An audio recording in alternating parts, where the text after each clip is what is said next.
আপনার জীবনে কি এমন কোনো প্রশ্ন এসেছে যখন আপনি খুব নিষ্ঠার সাথে কোনো ভালো কাজ করেছেন, কিন্তু পরে মনে হয়েছে আমি কি এই কাজটি কেবল আল্লাহর জন্য করেছি, নাকি মানুষের প্রশংসা পাওয়ার জন্য আমার মনে কিছু উদ্দেশ্য ছিল? এই সূক্ষ্ম অনুভূতিটি প্রায়শই আমাদের অজান্তেই আমাদের নেক আমলগুলোকে নষ্ট করে দিতে পারে। আজ আমরা ইসলামে এমন এক গোপন শত্রু নিয়ে আলোচনা করব যা আপনার ইবাদতের পবিত্রতা কেড়ে নিতে পারে, আর তা হলো রিয়া বা লোক দেখানো আমল।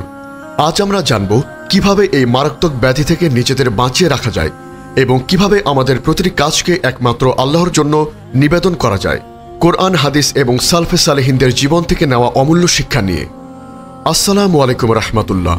আপনারা দেখছেন উম্মা কণ্ঠ, যেখানে আমরা ইসলামের সমৃদ্ধ ইতিহাস ও জীবনের গভীর শিক্ষাকে আপনার হৃদয়ে পৌঁছে দেওয়ার চেষ্টা করি, যেন প্রতিটি আত্মা প্রশান্তি খুঁজে পায়। আপনার ইমানি জীবনকে আরও সমৃদ্ধ করতে আমাদের ব্লগ থেকে পড়ুন অনুপ্রেরণামূলক প্রবন্ধ, শুনুন হৃদয় ছোঁয়া অডিও এবং আপনার জীবনের প্রতিটি প্রশ্নের ইসলামিক সমাধান খুঁজে নিতে আজই ভিজিট করুন আমাদের ওয়েবসাইট www.ummakantho.com। রিয়া হলো ইবাদতের ক্ষেত্রে এমন একটি গোপন রোগ যেখানে একজন ব্যক্তি কোনো ভালো কাজ বা ইবাদত করে আল্লাহর সন্তুষ্টির পাশাপাশি মানুষের প্রশংসা, খ্যাতি বা দুনিয়াবি কোনো উদ্দেশ্য হাসিলের জন্য। এটি এক প্রকার শিরকে আসগার, অর্থাৎ ছোট শিরক, যা একজন মুমিনের আমলকে ধ্বংস করে দিতে পারে।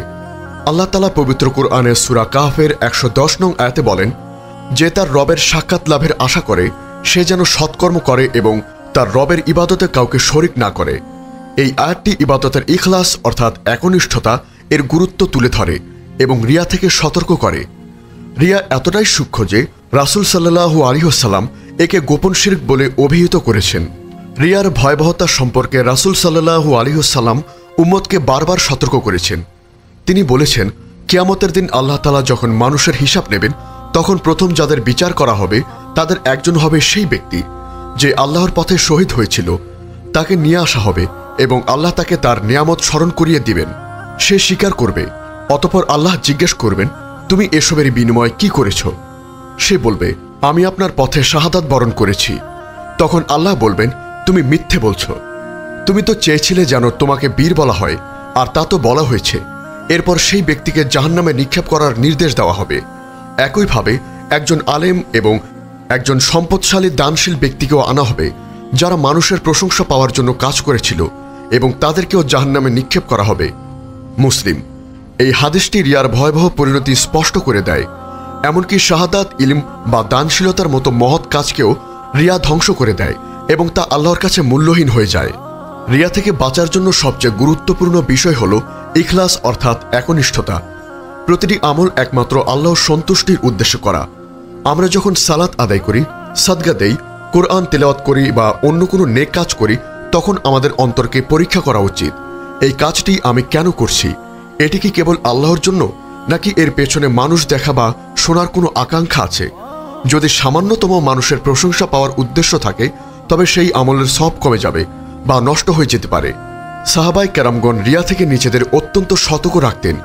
হযরত উমর ইবনুল খাত্তাব রাদিয়াল্লাহু আনহু যখন কোনো কাজ করতেন, তখন তিনি নিশ্চিত করার চেষ্টা করতেন যেন তা শুধুমাত্র আল্লাহর জন্য হয়।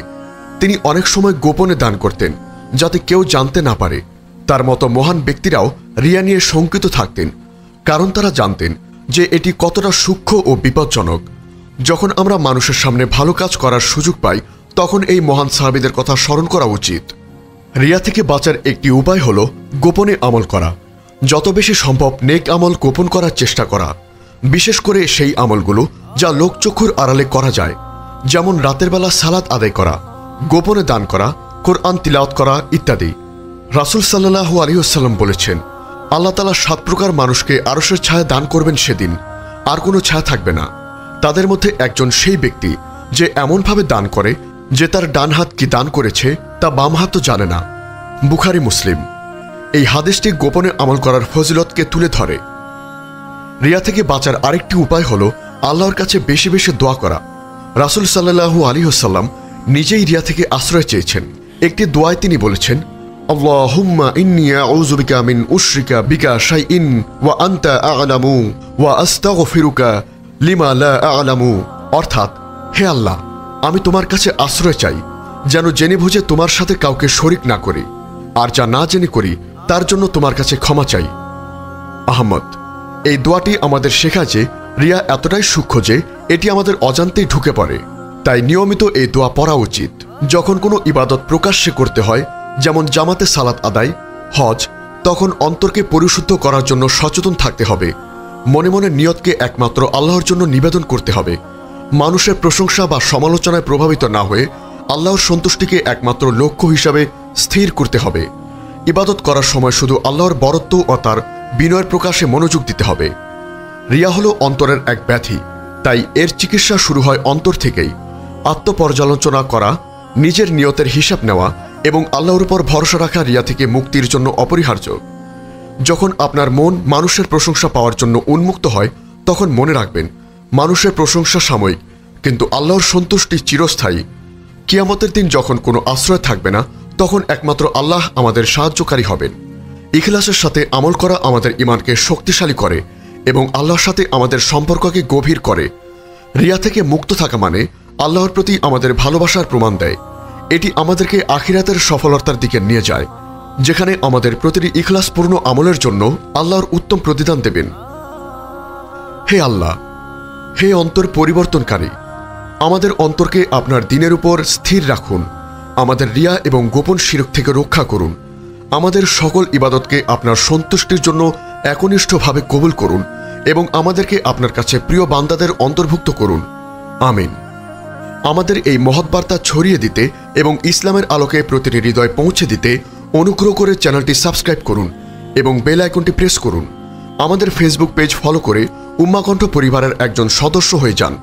আর আমাদের ইসলামিক ব্লগ ও রিসোর্স পেতে ভিজিট করুন আমাদের ওয়েবসাইট www.ummakantho.com।